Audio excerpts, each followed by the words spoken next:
रहस्यमय हवेली का भूत। भाग 1। हवेली का रहस्य। गांव के किनारे एक पुरानी हवेली खड़ी थी, जिसे लोग शापित हवेली कहते थे। कहते थे कि वहां रात में अजीब अजीब आवाजें आती थीं। कोई भी इंसान जो वहां गया वापस नहीं लौटा। इस डरावनी हवेली की कहानी पीढ़ियों से चली आ रही थी, लेकिन किसी के पास कोई ठोस सबूत नहीं था। रवि, एक युवा पत्रकार जो रहस्यमयी घटनाओं को उजागर करने में रुचि रखता था, इस हवेली के बारे में सुनकर बहुत उत्साहित हुआ। वह चाहता था कि वह खुद जाकर देखे कि क्या ये हवेली वास्तव में भूतिया थी या सिर्फ एक अफवाह थी। भाग 2। रहस्य की खोज। रवि ने अपने दोस्तों अजय और नेहा को इस अभियान में शामिल किया। तीनों ने मिलकर योजना बनाई कि वे रात के समय हवेली में प्रवेश करेंगे और कैमरे के जरिए वहां की हर घटना रिकॉर्ड करेंगे। रात के 11 बजे तीनों दोस्तों ने हवेली के पास जाकर उसका निरीक्षण किया। दरवाजे पुराने थे और जंग लगे थे।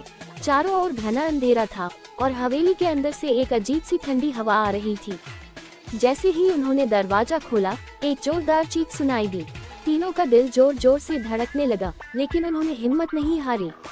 भाग 3। डरावने संकेत। हवेली के अंदर घुसते ही अजय ने महसूस किया कि किसी ने उसके कंधे पर हाथ रखा। वह तेजी से पलटा, लेकिन वहां कोई नहीं था।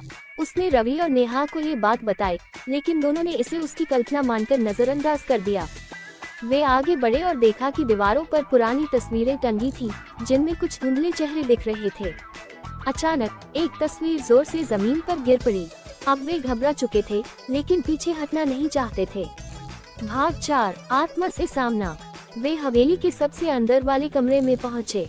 वहां एक पुरानी लकड़ी की अलमारी थी। जैसे ही रवि ने अलमारी का दरवाजा खोला, एक तेज हवा का झोंका आया और मोमबत्तियां बुझ गईं। पूरे कमरे में अंधेरा छा गया। अचानक एक सफेद छाया उनके सामने प्रकट हुई। वह एक औरत थी, जिसके बाल बिखरे हुए थे और आंखें गहरी काली थी। उसने कराहते हुए कहा, मुझे यहाँ से मुक्त करो। तीनों घबराकर पीछे हटे। नेहा ने हिम्मत जुटाकर पूछा, तुम कौन हो? भूतनी ने कहा, मैं इस हवेली की मालकिन रजनी हूँ। मेरे पति ने मुझे मारकर इसी हवेली में दफना दिया था।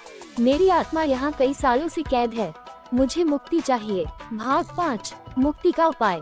रवि को अब समझ आया कि यह आत्मा खतरनाक नहीं थी, बल्कि उसे न्याय चाहिए था। उसने गांव के पुराने पुजारी से मिलने का निश्चय किया। अगले दिन वे पुजारी को हवेली में ले आए।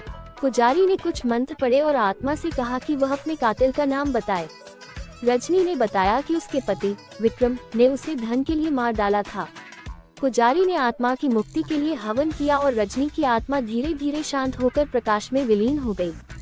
हवेली अब पहले जैसी डरावनी नहीं रही। भाग 6। रहस्य का अंत। रवि ने इस घटना पर एक रिपोर्ट लिखी, जो बहुत प्रसिद्ध हुई।